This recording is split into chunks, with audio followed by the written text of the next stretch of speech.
Prepárate para un espacio de grandes enseñanzas, su amor, sus instrucciones y cuidado, en un tiempo dedicado especialmente para ti.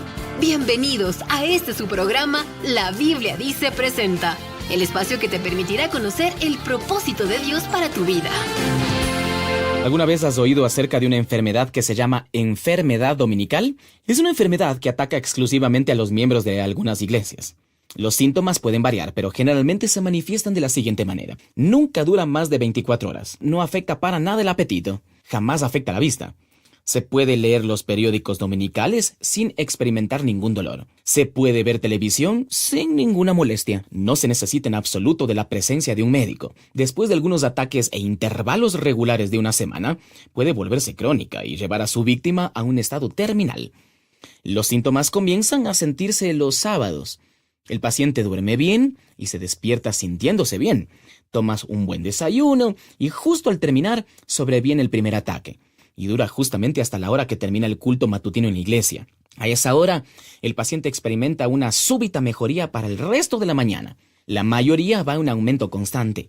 Llega la hora del almuerzo y experimenta un apetito voraz. Come de todo lo que hay. Luego del almuerzo sigue sintiéndose bien, se recuesta por un rato y se queda profundamente dormido. Luego se levanta, prende la televisión. Puede ser que después salga de su casa a dar una corta caminata, deteniéndose en el camino para hablar un poco con, los vecinos. Pero si la iglesia tiene algún servicio dominical nocturno, le sobreviene otro ataque, el cual termina justo a la hora que termina la reunión de la iglesia. Luego come algo ligero y se acuesta a dormir, no sin antes asegurarse de mirar un poco de televisión hasta el cierre de la programación total. Luego se despierta el lunes por la mañana y comienza su rutina semanal sintiéndose totalmente renovado. ¿Qué te parece?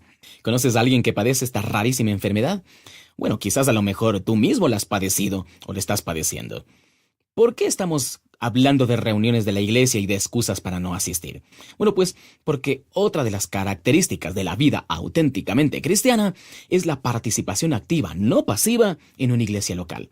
Lo más importante es, primero, porque la Biblia lo ordena. Fíjate lo que dice Hebreos capítulo 10, versículo 25. No dejando de congregarnos, como algunos tienen por costumbre, sino exhortándonos, y tanto más, cuanto veis que aquel día se acerca. Yo tengo mi propia paráfrasis de este versículo. ¿Quieres oírlo? No dejando de congregarnos, como algunos tienen por mala costumbre, sino exhortándonos, y tanto más, cuanto veis que aquel día se acerca. Y sí, efectivamente es una terrible mala costumbre, esto de no congregarse en una iglesia local sana. La palabra de Dios dice, no dejes de congregarte. Es una orden. Las órdenes son para cumplirse y si no se cumplen, es un acto de desobediencia. De modo que si pudiendo ir a la iglesia te quedas en casa o te vas de paseo, debes saber que estás en desobediencia. Ahora, yo sé que tendrás una y mil razones para no ir. La alabanza es aburrida, el pastor predica muy largo, las sillas o los bancos son muy duros, que todos los que van son hipócritas, que el domingo es el único día que tienes para descansar, te miran mal, etc. Todo eso no es sino una hábil excusa para esconder el verdadero motivo. No quiero ir y punto. Ahora, no olvides jamás que Dios no nos ha dejado a nuestra opción el ir o no ir a las reuniones de la iglesia. La voluntad de Dios es que debemos ir. Por supuesto que sí habrá ocasiones cuando es prácticamente imposible congregarse. Dios lo sabe y lo va a entender. Una de esas razones imposibles es la familia. Sí, la familia siempre es primero antes que la iglesia, pero no tiene que ser una excusa constante. Lo cuestionable es que, pudiendo estar en las reuniones, busquemos alguna excusa para no asistir. Así que debemos congregarnos porque primero la Biblia lo ordena. Pero no solamente por eso, sino también para tener una oportunidad de adorar y alabar a Dios en unión con otros creyentes. La Biblia enseña que a Dios le agrada habitar entre las alabanzas de su pueblo. Mira lo que dice Salmo 22:3. Dice, pero tú eres santo, tú que habitas entre las alabanzas de Israel. Dios habita entre la alabanza congregacional. Al mirar el libro de Salmos, vamos a encontrar abundantes referencias a lo bueno que es adorar y alabar a Dios en grupo. Salmos 22:22 dice, anunciaré tu nombre a mis hermanos, en medio de la congregación te alabaré. Salmos 35:28 dice, te confesaré en grande congregación, te alabaré entre numeroso pueblo. Salmos 109:30 dice, yo alabaré a Jehová en gran manera con mi boca, y en medio de muchos te alabaré. Está bien adorar, y alabar a Dios en privado, en tu casa, no sé, quizás inclusive con tu familia, pero eso no debe sustituir a la actividad de adorar y alabar a Dios en conjunto con otros hermanos en las reuniones de la iglesia local. Debemos congregarnos porque primero es una orden de la Biblia, luego porque así tenemos la oportunidad de adorar a Dios en unión con otros creyentes, pero número 3, también porque así podemos aprender de la palabra de Dios. Dios ha puesto en toda iglesia local pastores y maestros para enseñar la palabra de Dios a la congregación. Por lo tanto, es necesario asistir a las reuniones de la iglesia para aprender de lo que estas personas tienen que decirnos. Mientras el predicador está entregando su mensaje o el maestro está enseñando, no debemos dejar nuestra mente en blanco o peor aún dejar que nuestra mente se ocupe en cualquier otra cosa menos lo que estamos oyendo. Deberíamos tener más bien una Biblia, sea como sea, en nuestra mano o alguna manera de escribir en el celular, la tablet, no sé. Quizás puedas tomar notas del mensaje o hasta grabarlo, de modo que puedas revisarlo en la casa. Mira, nuestra función como creyentes no es asimilar todo lo que oímos, por más bueno y famoso que sea el predicador. No, debemos ser como los creyentes de Berea, quienes recibieron la palabra del apóstol Pablo, pero no la asimilaron así nomás, sino que escudriñaron las Escrituras para ver si lo que decía Pablo en realidad era así. Esa es la actitud que debemos tener cuando estamos oyendo un mensaje o una enseñanza. La palabra del Señor nos exhorta a examinarlo todo y retener lo bueno. ¿Por qué debe entonces un creyente asistir a las reuniones de la iglesia local? Bueno, para cumplir con un mandato, ya lo vimos, para adorar y alabar a Dios, para aprender, pero eso no es todo. Número 4, también para orar en unión con otros creyentes. Ya sé que tienes la costumbre de orar a solas en tu casa o con tu familia, y bueno, eso está bien.